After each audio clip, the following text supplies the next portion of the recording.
The realtor told me not to remove the gray tag from the key. He said it plainly. Don't touch the tag. It's a service key. It has nothing to do with the apartment. At the time, I didn't even ask why a service key was on the same ring as mine. I just nodded, signed the contract, and took my documents. The tag had a 0 written on it. Not basement, not attic, not intercom, just 0. The apartment was ordinary, a 1-bedroom in an old 12-story building on the outskirts.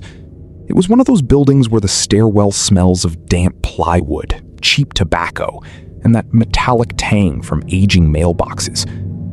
The elevator hummed as if every ascent were a personal insult. On the ground floor, a list of debtors was posted, with half the names taped over by newer slips of paper. I didn't care. After the divorce, I was looking for a place fast. No 3-month deposit, no interview with the landlord, no questions like, who's going to be visiting you? The apartment was suspiciously cheap, but I wasn't in a position to be picky. I never saw the landlord. I signed the contract with the realtor, a dry guy, about 35, with a face that looked like he sold not apartments, but explanations for why it was already too late. He walked me through the rooms. A room, a kitchen, a bathroom, a balcony glazed with murky plastic, a narrow hallway where you could only turn around sideways. Is the furniture staying? I asked. Everything you see stays. Why is it so cheap? He didn't answer right away. First, he checked if the kitchen window was closed. Then, for some reason, he flipped the bathroom switch, even though the light was already on. The building is old, the utilities are old, the neighbors are specific, and the location isn't the most convenient. That part was true. 40 minutes to the subway with a transfer, the nearest store was across a courtyard where the street lamp flickered even during the day. And the key with the 0, what's it for? I asked at the door. The realtor looked at the ring in my hand. Service key for the basement. Don't use it. So I don't need it? He smiled, impolitely, wearily. If you don't need it, then definitely don't use it. I decided it was some local quirk. Old buildings always grow these rules. Don't put shoes by the trash chute. Don't open the door for the district police officer without calling the neighbor upstairs first. Don't take other people's mail from the boxes. The next day, I realized the last rule was one I should have remembered. The move took one evening. My friend Mark helped carry the boxes, ate cold pizza right off the windowsill, and said, well, it's livable, as long as you don't look at the wallpaper. The wallpaper was pale yellow, with faded rectangles where pictures used to hang. There was an old wardrobe in the room with a mirrored door. The mirror was cloudy, with black spots along the edges. When you walked past, your reflection seemed to lag for a split second. I chalked it up to fatigue. Mark left around 11. I locked the door behind him, put the kettle on, and for the first time in a month, felt something akin to silence. Not just peace, actual heavy silence.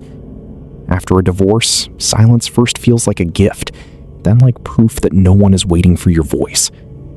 I unpacked 2 boxes, found my toothbrush, charger, and a stack of documents, and collapsed onto the mattress on the floor. The light flickered in the hallway. Something clicked sharply inside the wall. Just a normal building, I told myself. Just pipes, just neighbors, just old wiring. At 3:47 a.m., the intercom woke me up. Not the doorbell, the intercom. That sharp electric crackle that makes your heart leap before your brain can even process what happened. I sat up on the mattress, but the intercom was silent. I told myself it was a dream and lay back down. A minute later, it crackled again. I walked into the hallway barefoot. The floor was cold. On the wall hung the old intercom handset, yellowed with a worn-out open button. The crackle repeated. I picked up the receiver. At first, there was only static. Then a woman's voice said, "Open the 0 door." The voice was calm, not drunk, not frightened. It was the tone of people who aren't asking, but reminding. "You have the wrong number," I said. The static grew louder. "Open the 0 door," the woman repeated. "We don't have a 0 apartment." A pause. Then the voice became a bit sharper. "There is one now." I hung up. I stood in the hallway for 5 minutes, listening. There were no footsteps from below. The elevator didn't move. It was quiet outside the door, too. Then I did what any normal person who had to work in the morning would do. I went back to the room, lay down, and decided I'd figure it out in the morning. In the morning, there were 2 bills in the mailbox. One was for my apartment. Everything was normal. The owner's name, the address, the apartment number, the utility total. The second was folded in half and tucked deeper, as if someone had tried to hide it. It had the same building, the same entrance, the same floor, but the apartment was listed as 0. My name was in the payer field. I reread it several times. The amount was small, $200. The purpose of payment? Residential maintenance. I went back upstairs, put the bill on the kitchen table, took a photo of it, and called the realtor. The subscriber was unavailable. I messaged him. I received a bill for apartment 0. What is this? The message was sent, but the 2 check marks didn't appear. At work, I tried to focus on reports, but my mind kept returning to that piece of paper. At lunch, I called the property management company and explained the situation. The girl on the line was silent longer than necessary. "State the full address," she said. I named the street, the building, the entrance, and my apartment. "Not yours, the second one." "What second one? The one in question?" I felt irritation. "Apartment 0, even though it doesn't exist." There was a click on the line, as if the conversation had been switched to a separate recording. "Please repeat the full address." I almost repeated it. I began to say the street, the building, the entrance, but for some reason I stopped at the word apartment. The gray tag on the key flashed before my eyes. "No," I said. "I'd rather come in myself." The girl didn't answer right away. "That's right," she said quietly, and hung up. In the evening, I went to the management office. It was located in the next courtyard on the ground floor of a panel building. A sign hung on the door. Citizen reception from 5 p.m. to 7 p.m. Inside the hallway, 3 elderly women and a man with a folder were sitting. They were all so quiet, it felt like a wake rather than a waiting room. When I showed the bill, the woman behind the glass wasn't surprised. She took the paper with 2 fingers, looked at the barcode, and asked, "Are you the new resident?" "Yes." "The owner? Or the tenant?" "Then why did you take it?" "Take what?" She looked up. "The key." I didn't answer right away. They gave it to me with the others. The woman laid the bill on the table and turned the monitor toward me. On the screen was the account card. My address was at the top, and below it, a line that shouldn't have been there. Premises, apartment 0. Status, serviced. Responsible resident, Ivan Filipovich Kowalski. I said, "I'm not responsible. I've only lived there for a day." "In the system, you've been responsible since last month." "I signed the contract yesterday. Show me the basis." She tapped a few keys. The printer behind her came to life and spat out a sheet. The woman looked at it, then quickly turned it face down. "You should write a request." "For what?" "For verification." "Verification of what?" "The address." She handed me a form. In the reason for request field, it was already printed. Requesting verification of premises 0 in connection with factual occupancy. I pushed the form away. "I didn't write this." "Of course, it's a template." "Why does it say factual occupancy?" The woman looked past me at the queue. The elderly women were sitting motionless. The man with the folder was pretending to read a sign on the wall, but I could see he was listening.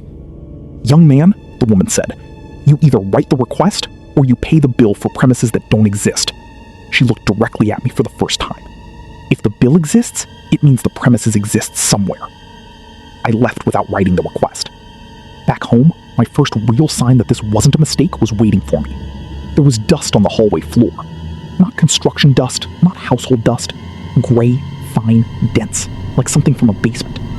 It stretched in a thin line from the front door to the wall opposite the kitchen, where there should have just been a wall. I turned on the light and looked closely. On the wallpaper, there was a rectangle, almost invisible. It looked as if a door had once stood there, then it had been sealed, plastered over, and wallpapered. I hadn't noticed it before. I ran my finger along the edge of the rectangle. The wallpaper was colder than on the rest of the wall. A short knock sounded from inside. I pulled my hand back. The knock repeated 3 times. Quiet, neat, like fingernails on wood. I stood there, unable to move. Then a sound drifted from the wall. Not a voice, not a creak. The sound of a room. It's hard to explain. Any room has its own sound, even if there's no one in it. Air presses against furniture. A radiator cools somewhere. A floorboard takes the weight of the emptiness. Space is alive. There was space behind the wall. I took my phone and turned on the flashlight, as if the light could prove something. The rectangle on the wallpaper became clearer.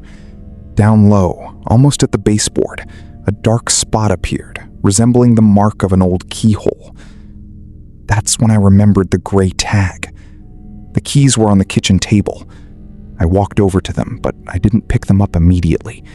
I just stood and looked at the small key with the 0. It differed from the others, not in shape, but in temperature. I hadn't even touched it, but I knew. It was freezing. At that moment, the intercom rang again.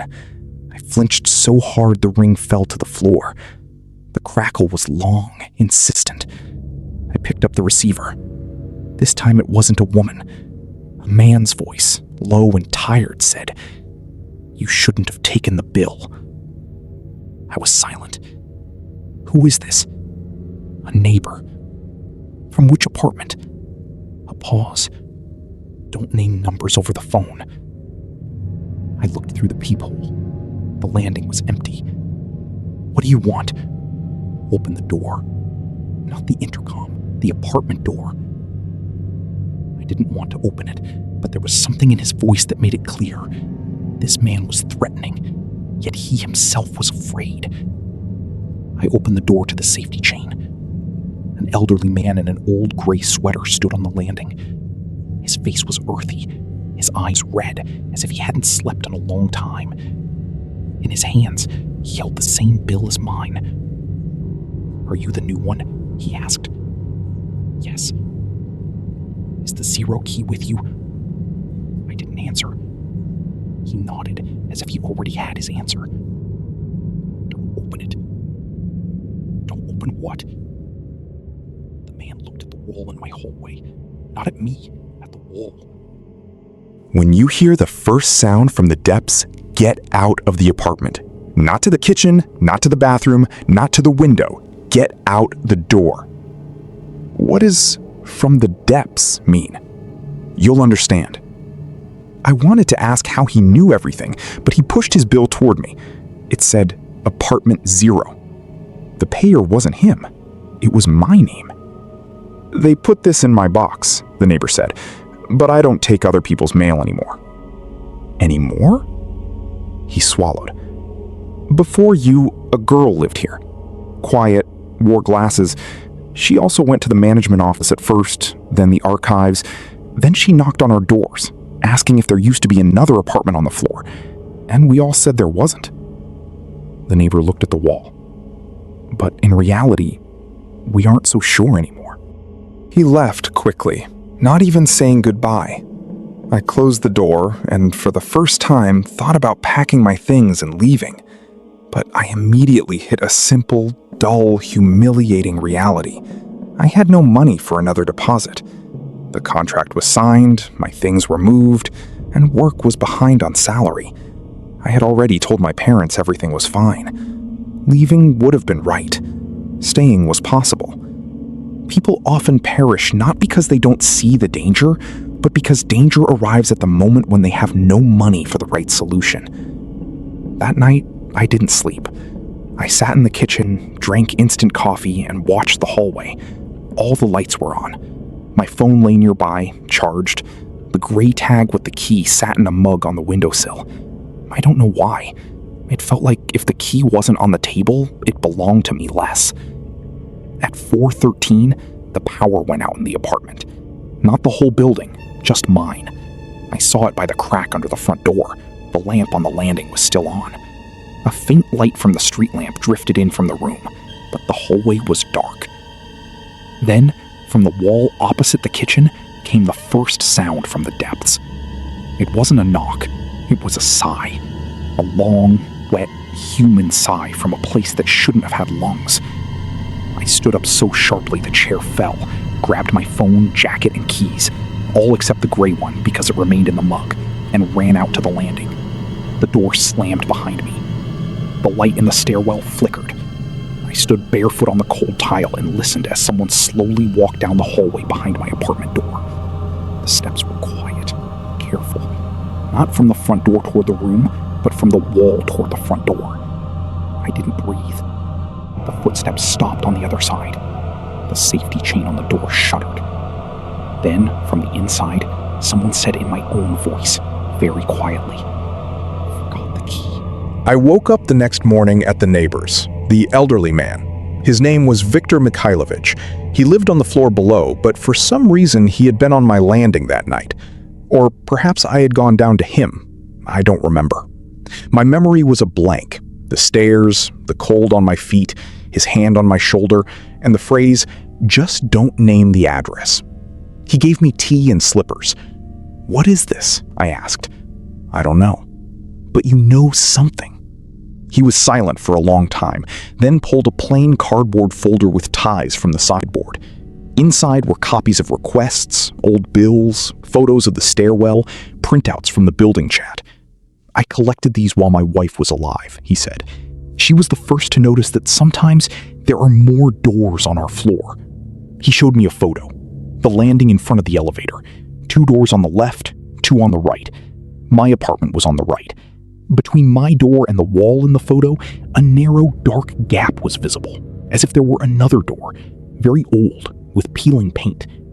This is Photoshop. This is December of 19. The emergency crew came here then. There was a leak. Where did the door go? In the report, they wrote false visual defect of the wall. Then it all vanished. The next paper was scarier. Inspection report for residential premises. Address, entrance, floor. Apartment 0. Below were the tenant's signatures. One signature belonged to Viktor Mikhailovich. "But you said you weren't sure." "I don't remember signing it, but that's my signature." "Who lived there?" He closed the folder. "Every time, it's someone different." After work, I went to the city archive. I don't know why exactly, probably because of the report. If an apartment exists, there must be documents. If there are no documents, that means I can prove I'm not insane. The archive was located in an old brick building with a peeling sign, Address Verification Department. Inside, it smelled of wet paper and dust. The woman at the entrance gave me a ticket and told me to wait. My number appeared 40 minutes later. Behind the window sat a thin man with a sharp face and neat hands. His badge read Semyon Skrepka, Semyon Paperclip. I thought it was a joke, but he looked like the type with whom jokes had ended long ago. "I'm listening." I placed the bill in front of him. He didn't take it right away. He looked at the apartment number, then at my name. "You live there in a normal apartment, not a 0. "That's not an answer. I'm renting the apartment next door. There is no 0. He finally took the bill and held it up to his desk lamp. There was a gray seal. "Where?" He pointed to the bottom corner. I hadn't noticed it before. There was indeed a barely visible stamp. Closed pending verification. What does that mean? Semyon Skrepka stood up, closed his office door, and sat back down. Do not say the full address out loud. Why does everyone keep saying that? Because the full address anchors the object. What object? He was silent.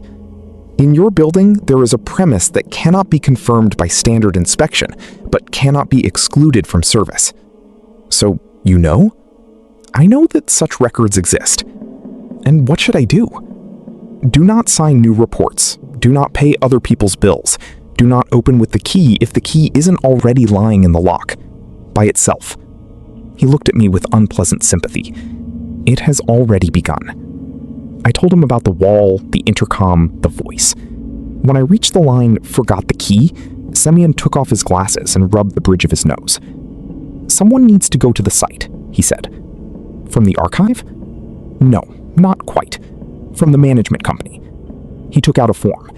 In the top corner was a logo I didn't know, a square divided into 4 parts and numbers from 4 to 13. What is this? Service of closed addresses. It is state-run, to a sufficient degree. Are you joking? I am an archivist. We only joke in inventories. He began to fill out the form, but stopped at the object address field.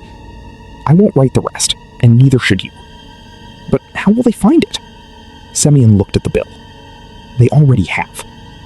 I left the archive with a copy of the request.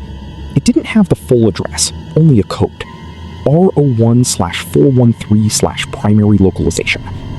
Below there was a note. Do not return to the premises after the first sound from the depths. I reread it 10 times. I didn't want to go home. I sat in a cafe by the bus stop until 9 p.m., then until 10. Then the cafe closed, and I was politely asked to leave. It was drizzling inside. My phone showed 12 missed calls from an unknown number. There were no messages. I could have gone to Mark's. I could have rented a capsule in a hostel. I could have sat at the station all night. But my passport, laptop, work documents, and almost all my cash, which I'd hidden in a router box, were back in the apartment. I told myself I would go in for 10 minutes, just to grab the documents. I wouldn't touch the wall. I wouldn't take the gray key. I wouldn't answer the intercom. When I got to my floor, my apartment door was ajar. The safety chain was dangling outside. I knew for a fact I had locked it.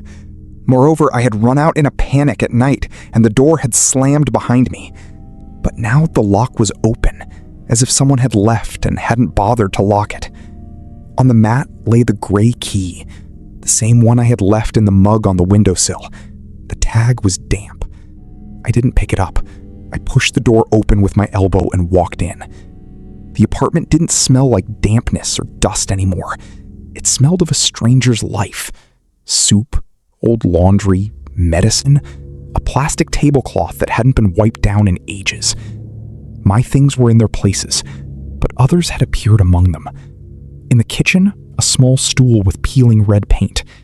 In the hallway, children's felt boots, Valenki. On a hook next to my jacket hung a gray woman's shawl. I froze. From the room came the sound of a television, quiet, indistinct, as if someone behind the wall were watching an old broadcast. I forced myself to walk. There was no TV in the room. My mattress lay on the floor. The boxes were against the wall. The wardrobe with the cloudy mirror reflected me. But in the reflection, behind my back, there was a door, narrow, dark, in that very wall opposite the kitchen. I turned around. The wall was empty. I looked in the mirror. The door was there, and it was ajar. Yellow light poured from the gap. I knew I was making a mistake, but I couldn't look away. In the reflection, you couldn't see everything, just a piece of another room. Wallpaper with a small flower print. The edge of a table. Someone's hand on oilcloth. An elderly hand, motionless. I backed away.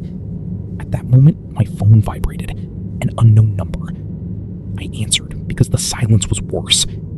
Don't look through the mirror, a man's voice said. It was Semyon Skripka. Where are you? Doesn't matter. Are you in the apartment? Yes. He exhaled. Leave. There was a door there. Don't open it. It's already open. A pause. Are you looking at it directly? No, only in the mirror. Then you can still leave, walking backwards toward the door. Do not name the address. Do not take the key. Do not grab the documents if they are lying within 3 steps of the wall. What is that place? A premise that is trying to become residential. From the wall, a cough sounded, dry, elderly. Then a woman's voice said, "Anna, close it. There's a draft." I dropped the phone. The voice was my mother's. Not similar, not reminding. It was my mother's. That's how she used to call me in childhood when I left the balcony door open. I took a step toward the wall, then a second. In the mirror, the door opened wider. A woman sat at the table. I couldn't see her face, only a shoulder, a shawl, a hand on the oilcloth. On the table stood a mug, just like my mother's, with a crack near the handle. "Mom?" A voice drifted from the phone on the floor, Semyon's. "Don't answer. Don't acknowledge the occupant." The woman in the reflection turned her head. She had no face. There was something like a pale blur that began to form details the longer I watched. First the chin, then the lips, then a mole by the nose. The longer I looked, the more she became my mother. I squeezed my eyes shut, Get out! Semyon screamed from the phone. I opened my eyes and saw I was already in the hallway, almost at the wall. In front of me, right on the wallpaper, a handle appeared. Not drawn, but real, metal, coated in dust. On the floor nearby lay the gray key. Now it was in the lock. I didn't remember picking it up. From behind the wall, they said again, "Anna, why are you acting like a stranger?" And here, I was saved not by bravery, not by reason. I was saved by anger.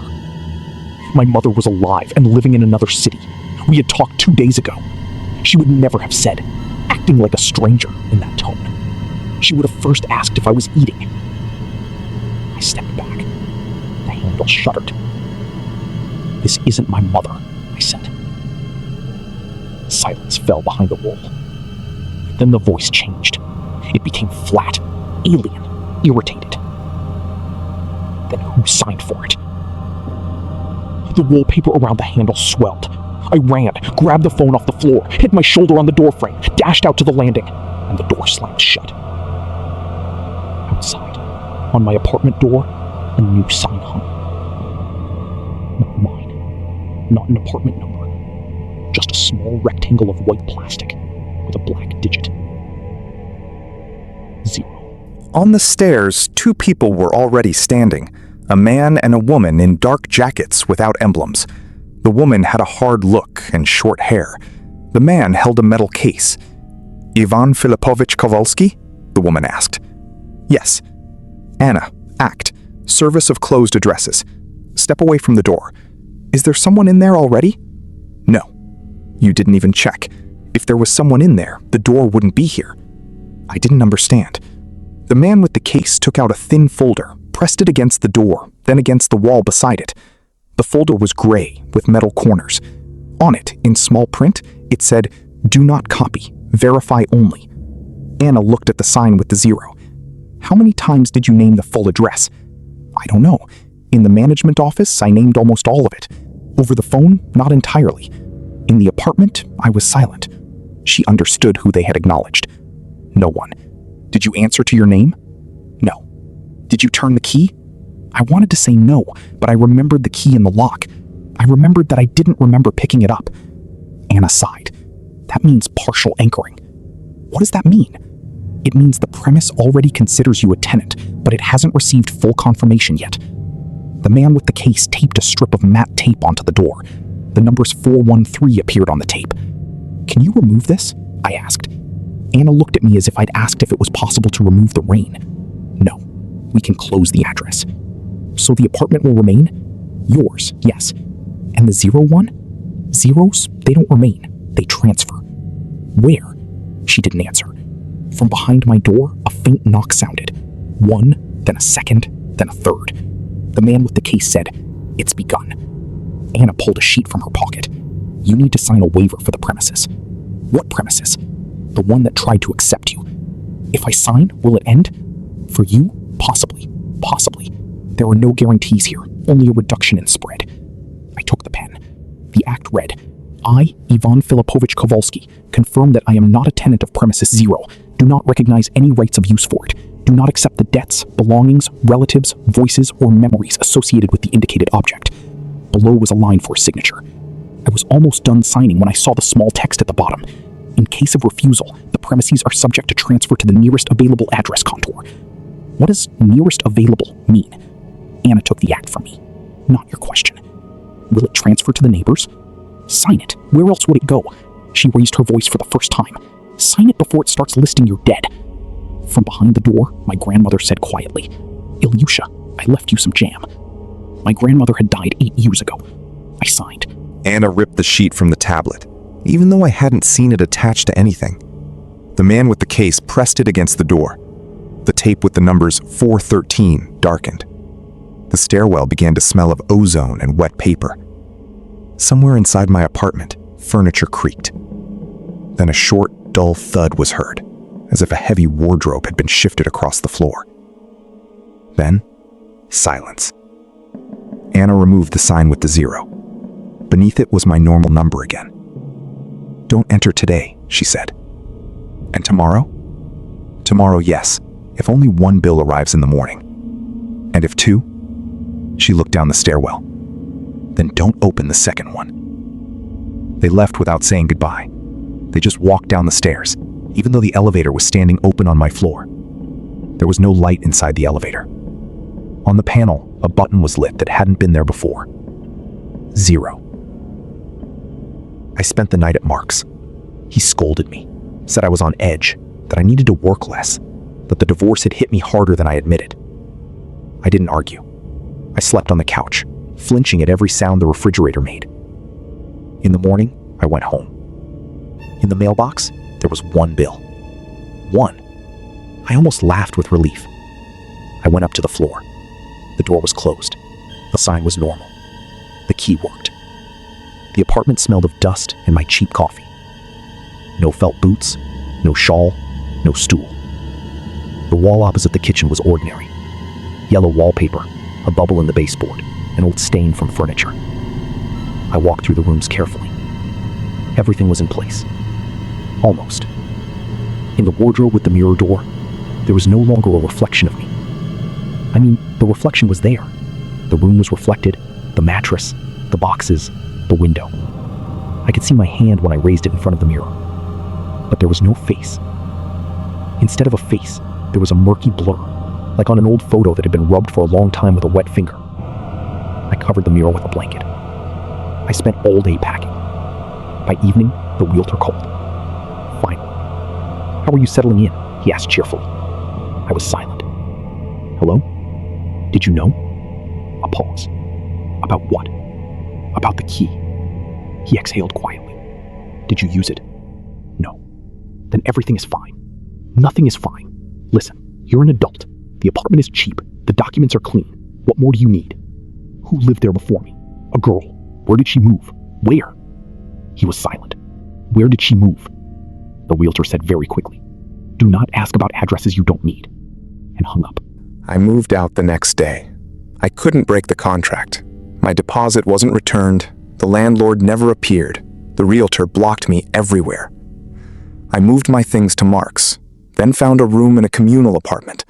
More expensive, worse, further away, but without gray keys. For a month, everything was calm. Then, a letter came.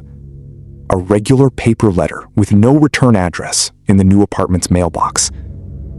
Inside lay a copy of the act I had signed on the landing. At the bottom was a stamp. Service of closed addresses. Sector 413. Closed pending verification. And on the back was a handwritten note. Transfer complete. Available address contour found. Below was a new address. My new address. The room in the communal apartment. Only the room number wasn't mine. It said 0. I reread it several times. Then I heard the neighbor in the kitchen talking to someone on the phone. "Yes, we have a new tenant," she said. "A quiet one. In the 0 room." I walked into the hallway. The neighbor was standing at the stove stirring soup and didn't even look at me. "In which room?" I asked. She frowned. "What?" "You said the 0. I didn't say that. At the end of the hallway, between the storage room and the bathroom, where there had always just been a wall with peeling paint,